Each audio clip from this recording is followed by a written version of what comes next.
హైదరాబాద్ కాస్త హైదర్బాద్ గా మారుతోందా? భాగ్యనగరంలో బెంజిన్ వాయువు మానవుని ఆయువును తీసేస్తోందా? పర్యావరణ నిపుణుల ఆందోళనలకు గల కారణాలేంటి?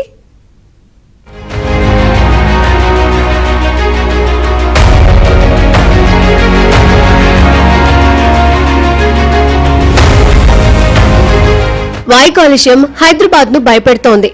మితిమీరిన కాలుష్యం నగరంలో విషాన్ని నింపుతోంది. శ్వాస తీసుకుంటే చాలు ఆయువు మూడే ప్రమాదం ముంచుకొస్తోంది. ధూళి, సీసం తరహా సూక్ష్మ కణాలు ఊపిరితిత్తుల్లోకి చేరి తూట్లు పొడుస్తున్నాయి. వాయు కాలుష్యం విజృంభించడానికి వాహనాలు, చెత్త కాల్చడం, నిర్మాణ రంగాల వ్యర్థాలు కారణమని పర్యావరణవేత్తలు అంటున్నారు. వాయు కాలుష్యం పెరుగుతూ ఉండడంతో ప్రజలు శ్వాసకోశ వ్యాధులు, క్యాన్సర్ బారిన పడుతున్నారు.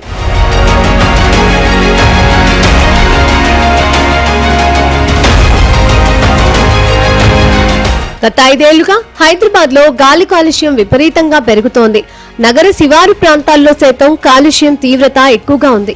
హైదరాబాద్ లో చాలా చోట్ల ఎయిర్ క్వాలిటీ మానిటరింగ్ పరికరాలు అందుబాటులో లేవు. డేంజర్ బెల్ మోగిస్తున్నా బెంజిన్ వాయువు గాలిలో ఎంత శాతం ఉందో ఇంతవరకు మానిటరింగ్ చేయటం లేదు. ఇక ముఖ్యంగా గాల్లో ఉండే PM10 సూక్ష్మధూళి కణాలు రోజు రోజుకి పెరిగి స్వచ్ఛమైన గాలిని కాలుష్యం చేస్తోంది. సిపిసిబి నిర్దేశిత ప్రమాణాల ప్రకారం కంటే PM10 సుమారు 33% అధికంగా ఉంది. ఇక ప్రపంచ ఆరోగ్య సంస్థ ప్రమాణాల కంటే 100% అధికంగా నమోదుతో పర్యావరణ నిపుణులను ఆందోళన కలిగిస్తోంది. ముఖ్యంగా వాయు కాలుష్యం ఎలా ఏర్పడుతుందంటే సిమెంట్ కర్మాగారాలు కావచ్చు, థర్మల్ పవర్ ప్లాంట్స్ కావచ్చు, పాత పడిపోయిన కాలం చెల్లిన వాహనాలు ముఖ్యంగా పిస్టన్ అంతా దెబ్బతినిపోయి విపరీతంగా పొగ వచ్చేది ఉండొచ్చు. అలాగే ఓపెన్ బర్నింగ్, ఇప్పుడు మున్సిపల్ వేస్ట్ అంతా కూడా ఒక దగ్గర కుప్ప చేసి కాలబెడతారు. అలాగే ప్లాస్టిక్ బర్నింగ్ చాలా డేంజరస్. ప్లాస్టిక్ కానీ, పాత టైర్స్, అటువంటి రబ్బర్ బర్నింగ్ కానీ, ఇవన్నీ కూడా వాయు కాలుష్యానికి ప్రమాదకరమైన. దేశవ్యాప్తంగా అనేక నగరాలు, పట్టణాలలో PM10 ఉండాల్సిన దానికంటే ఎక్కువగా ఉండడంతో జాతీయ హరిత న్యాయస్థానం 2018లో కేంద్ర పర్యావరణ శాఖకు ఆదేశాలు జారీ చేసింది. దేశంలోని 131 నగరాలు, పట్టణాలలో గణపు మీటరు గాలిలో 60 మైక్రోగ్రాములకు తగ్గించాలన్న లక్ష్యంతో 2019 నుంచి వర్క్ చేస్తోంది NCAP. తెలంగాణ నుంచి పటాన్ చెరువుతో కలిసిన హైదరాబాద్, నల్గొండ, సంగారెడ్డి జిల్లాలను ఎంపిక చేశారు. ఈ కార్యక్రమాన్ని అమలు చేసేందుకు ఏకంగా 4 కమిటీలను వేశారు. కేంద్రం నుంచి 4 ఏళ్లలో 603.54 కోట్లు విడుదల కాగా వాటిలో 455.30 కోట్లు ఖర్చు చేశారు. అయినా ఖర్చు చేసిన డబ్బు గాల్లో పోసిన బూడిదైంది. హైదరాబాద్, సంగారెడ్డి జిల్లాల్లో PM10 ఏకంగా 81 మైక్రోగ్రాములుగా నమోదవుతూ అధికారులకు సవాల్ విసురుతోంది. ఇప్పుడు మనం చేయాల్సింది ఏంది? వాయు కాలుష్యాన్ని తగ్గించాలనంటే ముఖ్యంగా open burning of municipal waste ఉండకూడదు. ఎక్కడ పడితే అక్కడ మున్సిపల్ చెత్త చెదారం పెట్టి దాన్ని ఎక్కడ పాడేయాలనో తెలియక అగ్గిపెట్టడం ఒకటి. అట్లాగే ప్లాస్టిక్ వేస్ట్ ఏదైతుందో దాన్ని కాల్చడం కూడా చాలా డేంజరస్. సుప్రీంకోర్టు దీని మీద సీరియస్గా తీసుకుంది.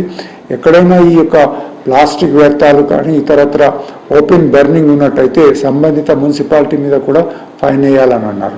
2022-23 నుంచి 608 రోడ్లపై తారు వేసి సిమెంట్ పేవ్మెంట్ పనులు చేశారు. 25,000కు పైగా గుంతలు పూడ్చారు. రోడ్లుడ్చే 6 యంత్రాలను కొనుగోలు చేసి 4 అద్దెకు తీసుకున్నారు. TGS RTCకి 200 విద్యుత్ బస్సులను కొన్నారు. TS రెడ్కో ఆధ్వర్యంలో 150 EV ఛార్జింగ్ కేంద్రాలను ఏర్పాటు చేశారు. ఇక 189 అత్యాధునిక ట్రాఫిక్ సిగ్నళ్లను నిర్వహిస్తున్నారని అధికారులు చెబుతున్నారు. కోట్లాది రూపాయలు ఈ రూపంలో ఖర్చు చేసినా ఫలితం సున్నా.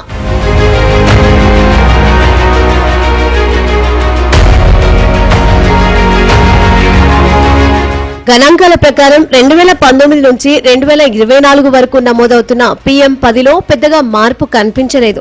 హైదరాబాద్ లో 2019-20లో 86 మైక్రోగ్రాములు ఉండగా 2024లో 81 మైక్రోగ్రాములు నమోదైంది. నల్గొండలో 2019-20లో 59 మైక్రోగ్రాములు ఉండగా 2022లో 70కి చేరి మళ్లీ 2024లో 59కి చేరి యథారాజా తదా ప్రజా అంటోంది.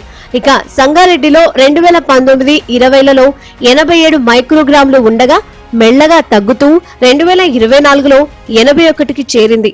అసలు PM10 అంటే ఏంటి అంటే ఏదైతే సూక్ష్మ ధూళికణాల యొక్క పరిమాణము 10 మైక్రోమీటర్ల కన్నా తక్కువగా ఉంటుందో వాటిని PM10 అని అంటాము. ఇవి నేరుగా ఊపిరితిత్తుల లోపలికి వెళ్ళి మనకి ఊపిరితిత్తులపై ప్రభావం చూపుతాయి కాబట్టి ఇవి చాలా ప్రమాదకరంగా మనం చెప్పుకుంటూ ఉంటాం.